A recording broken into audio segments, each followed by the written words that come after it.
vamos a empezar hablando un poco de la historia. Eh, las descripciones de los primeros tipos de crisis se remontan a la época de Hipócrates, pero es Gastó, más o menos en 1964, que hace una primera clasificación de los tipos de crisis. Sin embargo, ya una de las clasificaciones que ha durado por más tiempo es la que se hizo en el año 81 y que es la que muchos de nosotros probablemente todavía usamos y conocemos, en las que se dividen las crisis generalizadas y parciales simples, parciales complejas. Estos términos todavía son utilizados por muchos médicos, neurólogos, pediatras también, eh, porque fue una clasificación que duró muchos años y que fue bastante práctica. Sin embargo, la ILAE, la Liga Internacional de Epilepsia, quería dar una definición y una clasificación que fuera mucho más práctica y que englobara términos mucho más universales, eh, para tanto profesionales como incluso familiares, investigadores, epidemiólogos. Entonces, es por eso que en el año 2017 se hace una nueva clasificación.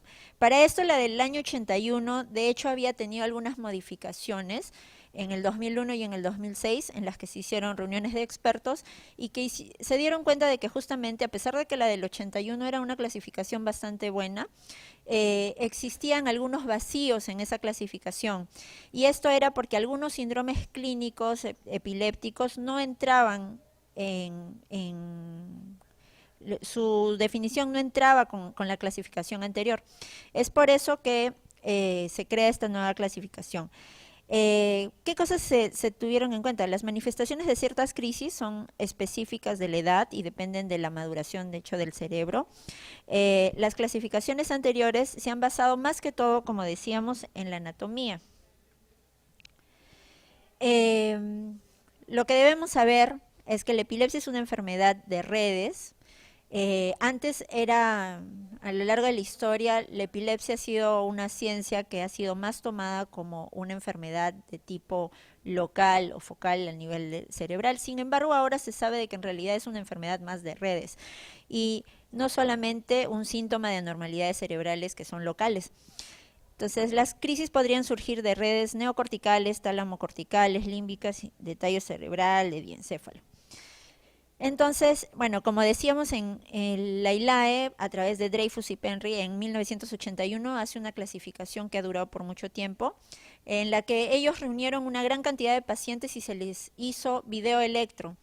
Y a partir de eso es que ellos hicieron la conocida clasificación de crisis parciales generalizadas y dentro de las parciales simples y las parciales complejas.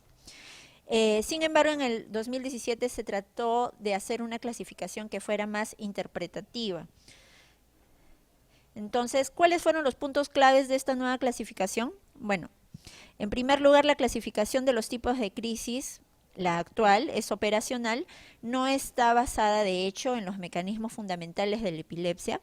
La motivación es que necesitábamos una mayor claridad de la nomenclatura, una posibilidad para clasificar algunos tipos de crisis que, como habíamos mencionado, eh, no entraban dentro de las definiciones de la clasificación anterior, tanto como focales como generalizadas, y aquellas de inicio desconocido que tampoco estaban incluidas en la clasificación anterior, ya que hay algunas crisis que de hecho no se, ya sea porque no había ningún familiar cerca, no sabían cómo se había iniciado clínicamente la crisis, entonces la clasificación anterior no, primero que no estaba separada de acuerdo al tipo de inicio de la crisis y por otro lado tampoco incluía estas que no se sabía cómo habían iniciado, que eran las que ahora se incluyen como inicio desconocido.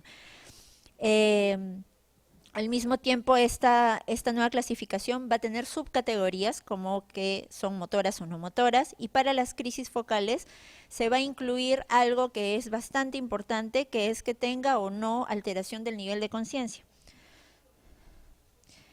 Sabemos entonces que las crisis epilépticas vienen a ser una aparición transitoria de signos y o síntomas debido a una actividad neuronal excesiva o sincrónica en el cerebro. Eh, Bueno, como definición operacional, la agrupación esta es una agrupación útil de las características de las crisis para fines de comunicación, como decíamos, tanto en atención clínica, en docencia e investigación. Al hacer este tipo de clasificación logramos que todos hablemos el mismo idioma e incluso se trata de que los mismos familiares y el mismo paciente sea capaz de describir su crisis con estos términos y que sea más sencillo para ellos. La clasificación entonces es comprensible para pacientes, familiares y aplicable a todas las edades, incluyendo los neonatos. Sin embargo, dentro de los grupos de trabajo que estuvieron incluidos en la ILAE y que estuvieron encargados justamente de esta clasificación, el grupo que se dieron cuenta de hecho de que en el caso de los neonatos, la mayoría de sus crisis son motoras y no hay tanto una afectación comportamental. Entonces, ellos separaron un grupo de trabajo que se dedicó exclusivamente a crisis neonatales que no vamos a tratar ahora, porque sus crisis son un poco diferentes al resto de las edades, ¿no? El objetivo principal, de hecho, con esta clasificación era proporcionar un marco de comunicación que fuera de uso clínico. Las motivaciones para hacer esta clasificación es que hubiera un esquema en todo el mundo para la comunicación entre médicos que atienden a personas con epilepsia, permitir agrupar a los pacientes para un tipo de tratamiento. De hecho, hay muchos laboratorios que sacan nuevas drogas, pero para un determinado tipo de crisis. Entonces, si estos pacientes están agrupados de acuerdo a sus características clínicas de las crisis, digamos que sería más fácil llegar a un diagnóstico, incluso agruparlos también. Si es que no entran en ningún síndrome epiléptico, igual nosotros podemos tener ciertas herramientas gracias a esta clasificación para poder tratarlos. La agrupación por tipo de crisis podría proporcionar un enlace útil a síndromes o etiologías específicas.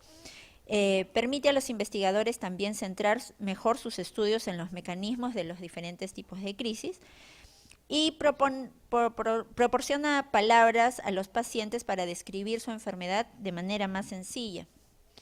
Entonces, dentro de la clasificación operacional básica del 2017, esta clasificación es básicamente columnar, significa de que, como vemos, hay 3 columnas, la de inicio focal, inicio generalizado y inicio desconocido, y esta no va a ser jerárquica, significa que yo puedo saltarme, por eso es que no existen flechas, yo puedo saltarme de forma horizontal. Por ejemplo, si yo tengo una crisis de inicio focal, puedo decir que tengo una crisis focal de inicio motor y no incluir si tenía la conciencia preservada o alterada, si es que yo no tengo esa información. Evidentemente, si la tuviera, lo ideal es que siempre la crisis focal se describa con si es que tiene o no alteración de la conciencia.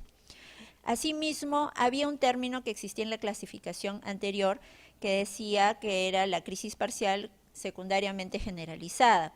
Esa actualmente se conoce como la crisis focal, que va a bilateral tónico-clónica, que era más fácil de entender.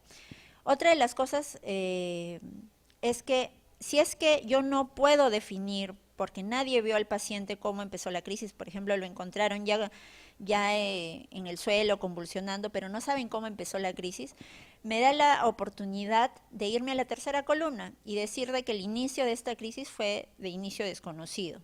Asimismo, esa misma crisis de inicio desconocido yo puedo decir de que fue de tipo motora o no motora, dependiendo de lo que haya visto, o incluso nos permite que también, si es que el tipo de crisis que tiene el paciente no entra en ninguna de este tipo de clasificaciones porque no se ha evidenciado realmente, yo la pueda poner como una crisis no clasificada. Y si nos vamos a mayor detalle, dentro de cada una de estas columnas que ya habíamos visto, bueno, en inicio focal vemos de que consideramos si es que tuviera la conciencia preservada o alterada, y asimismo, si es que es de inicio motor o no motor, tenemos distintos tipos dentro de cada uno. Entonces,